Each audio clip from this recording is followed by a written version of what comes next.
Welcome on into our show. This is Lowcountry Money Talk, where we talk, well, pretty much everything money that you need to know. Revolutionary Financial Group expert Phil Bloyd is with us at the desk. Yes. Hi, Phil. Hey, how you doing? I'm good. I'm All right. really good. Good. We have a lot, we always have a lot to get through. A lot today.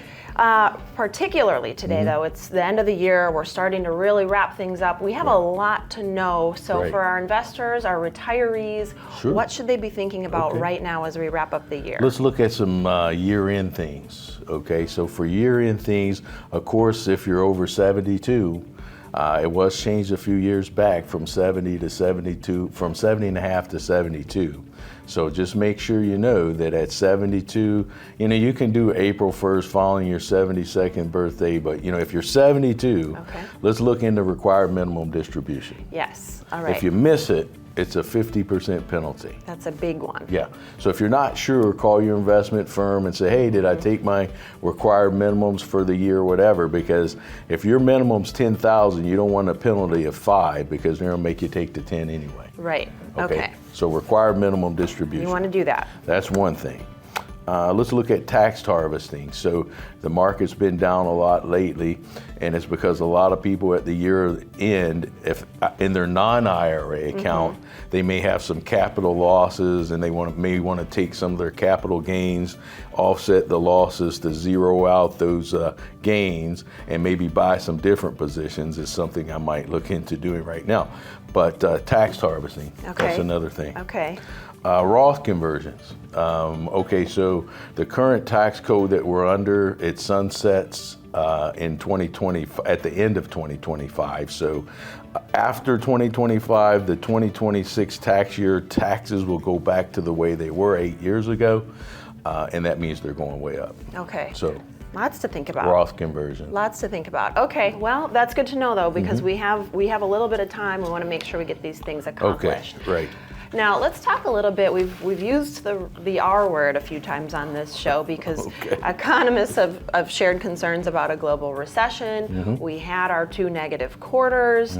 But we did show some improvement. So third quarter looked okay. We started going up. Does that mean can we take a load off? Can we breathe? No. No, okay. I had a feeling you were going to say So in that. the third quarter, we had a gross domestic product of 2.9%, meaning that we were up. The 2 previous quarters, we were actually negative, which indicates recessionary. So we had a little bit of recession there. It was broken up in the third quarter, but most people think it's going to be back at least the first quarter, if not the fourth quarter of this year and the first quarter of next year. So the consumer price index came out at 7.1%, the last report. It was down from 8, but remember that means the inflation is 7.1 over where it was last year. Right. So that's still really high. Yes, And the very. Federal Reserve continued along with their promise of raising the federal fund rates to right around 4.5%. In that meeting, they also said that their target is to keep those rates at 5.5 sometime next year and hold them there for quite some time.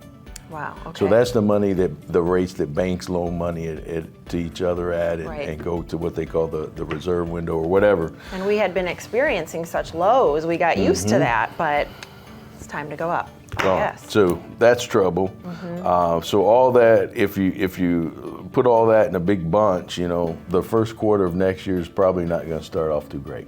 That's what I was worried about. Okay, so what we'll do for our viewers at home is we're going to talk a little bit about what to do, right? So we can do something. Sure. We can make some moves, and that's why you're here. You're going to walk us through some of that. One thing you definitely can do if you're watching this and you want to just have somebody take a good look at what you're doing with your money, you can take Phil and his team up on a revolutionary wealth review. And that's really just where you take a deep dive, you call in, you talk to Rachel, you make sure you get set up. You want to have at least $500,000 in investable assets. Sure. But you'll take a look at it for them. Well, what we do is we've got to see where you're at. We'll look at fees and expenses inside your investment account. If we can lower those, that's a good thing, right? And then we'll look at your holdings and kind of see where you're at and are you prepared for the market, 1, the market we're in, and 2, the market that's going to be ahead. Right, absolutely. Well, I think that's a good thing to do. Another good thing to do would be to stay with us because we've got lots of great information for you here on Lowcountry Money Talk. We'll be right back.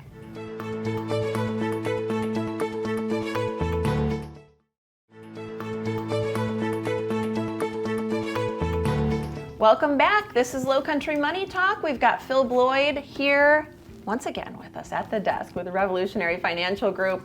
Unpacked a little bit about what to do for the end of the year. Phil, lots more to talk about. Yeah. So let's talk about what next year is going to look like, because it's going to be here real soon. Yeah. And the picture we haven't had a lot of positive things to talk about, really. We're talking about increased inflation, interest rates are going up, we've got market volatility, maybe taxes going up. So people are saying 2023 could be one of the worst years since the Great Recession, which is scaring people a lot. So for our viewers who might be thinking about retiring soon in the next maybe year and a half, what are they going to do? Keep working. Keep working. No, I mean, they may not have the chance because with recession comes job layoffs, right? Right, yeah. So a couple of things we'll look at here. One, I think that could be wrong, but I would think we would start off the year in maybe a rough position. But I would hope by the end of the year that we would be in a much better position.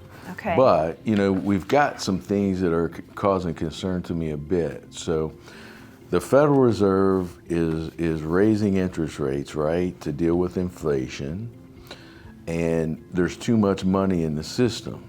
And I just saw where, Congress has approved another $850 billion in defense spending, so that's almost $1 trillion going in. That sounds like a lot of money. I'm all for the pay raises, but I worry about how they're going to spend the other because they have some lost funds that are quite high. The other thing is this omnibus, so they're looking at spending hundreds of billions or more. So we have too much money in the system, so the Federal Reserve is raising rates because they want to slow everything down. Right.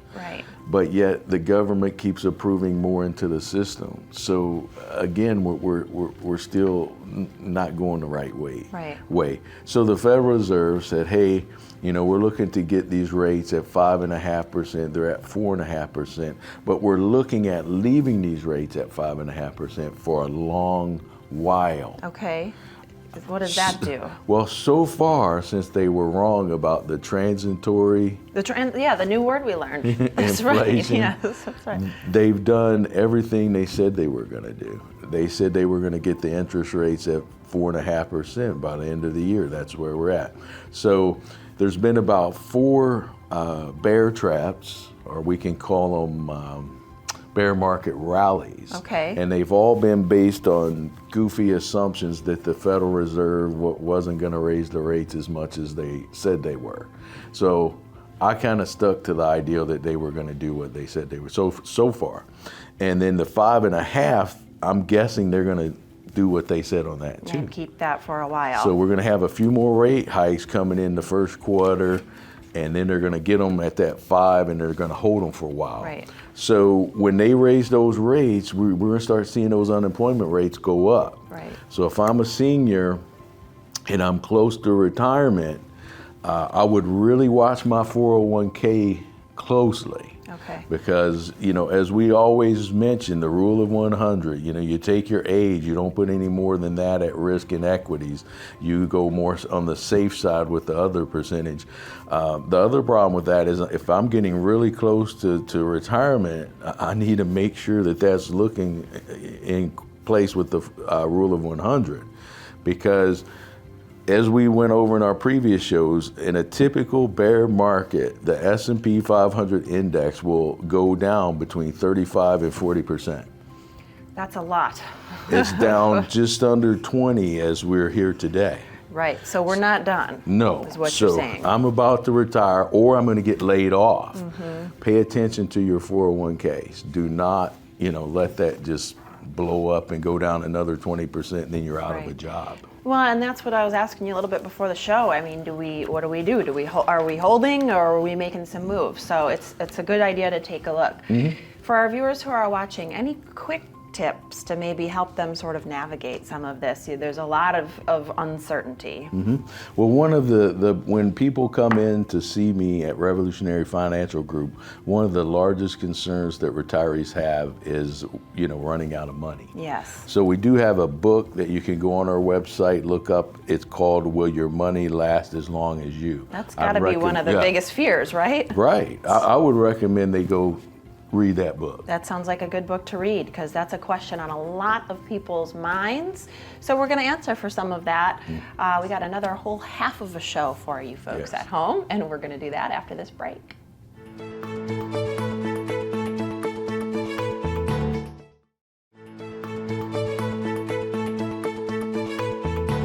This is Lowcountry Money Talk. We've been talking all kinds of things with expert Phil Bloyd with Revolutionary Financial Group. And we're going to talk about some more things, Phil. I'm all for it. We always have lots of content to cover. Yes. In fact, we really need more time. But you do a great job of really wrapping this up for us and feeding it to us in a way that is able to understand and make some moves and take a good hard look at our finances and the big picture.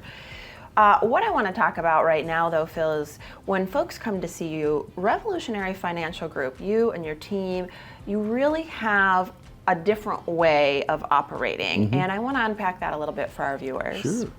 Well, Jessa, when you've been doing something for 3 decades, boy, that sounds old, you learn along the way. Yeah. So first of all, in my journey, I started, just as a rep, working for big companies and all this kind of stuff.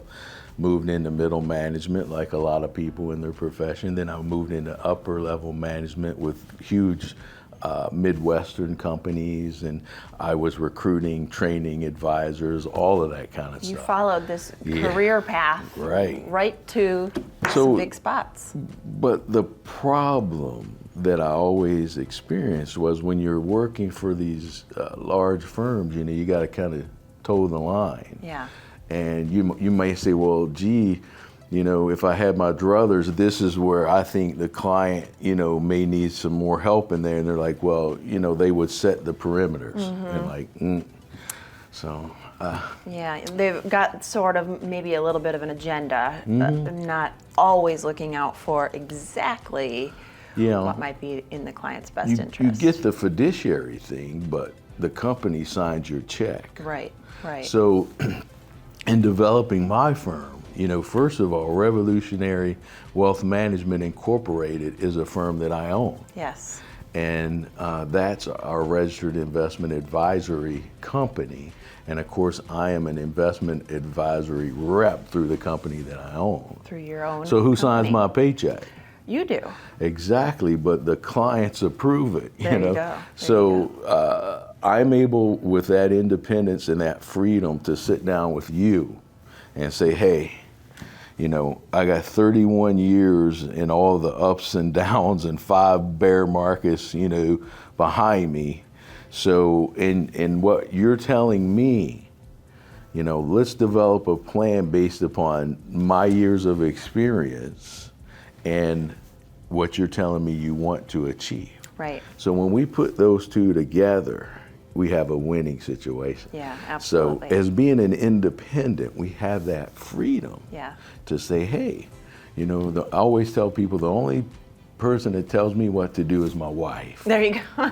And she's been around longer than I have been in the business. So I've been married like 34 years to the same person. There you go. Congratulations. So, so that's one thing, the independence to do what I believe and have the freedom to sit down with the client, not to, dictate to a client. So a lot of firms say, you come in and they're like, okay, what do I need to do and this and that? And they'll hand you a flathead screwdriver. Right. And they're like, that'll take care of all your problems. Okay, this one tool. Yeah, this one tool. Another person will come in and they'll have a totally different goals, dreams, aspirations, and they'll hand them a flathead screwdriver and say, that'll take care of your problem. You get the same tool. Okay. So, you may need a tape measure, a skill saw, a hammer, for your issues. This person may need, a Phillips head screwdriver, So the freedom of being independent and setting down together, not talking down or at, but together. So you got the whole toolbox, is what you're saying. The whole toolbox. And so you have the independence to do that. The other thing we look at is we're right here locally. So our office is at the Plaza in Belfair. It's a centrally located area there, not too far from the shopping center. Everybody knows where Belfair is. So local. And the other thing is fiduciary. So that's a word that people like to use, but the way I hear it, I don't always agree with what I'm hearing other people say when they have somebody else sign their paycheck. Right. True. But the fiduciary means that, I'm looking for you. Your paycheck, what I do with your investments adds up to the paycheck that I can write to myself. So I want to do the best I can do. Absolutely. Well, and I like the way that you say, really, it's in a way your clients are writing your paycheck. So that's a good way to look at it. Another good thing to do would be to have a revolutionary wealth review. I didn't even mean for that to rhyme, but it worked out. I like it. But it's a great thing to do because it's free, for one, there's no obligation, and you're able to lay it all on the line and take a really good look at it. So folks can do that. You can take advantage of this, of everything that Phil was just talking about, independent, local, fiduciary, right here, and have your team take a look at it. You're going to call Rachel to do that, set that up. She might ask you a few questions, tell you what you need to do to prepare, and then you can come in and have the team really take a deep dive. Absolutely. Okay, speaking of deep dives, we have more diving to do here on Lowcountry Money Talk after the break.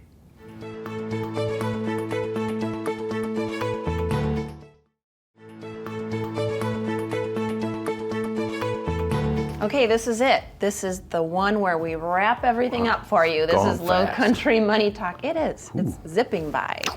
That's good, though. We've got lots to cover, and so it's moving on fast.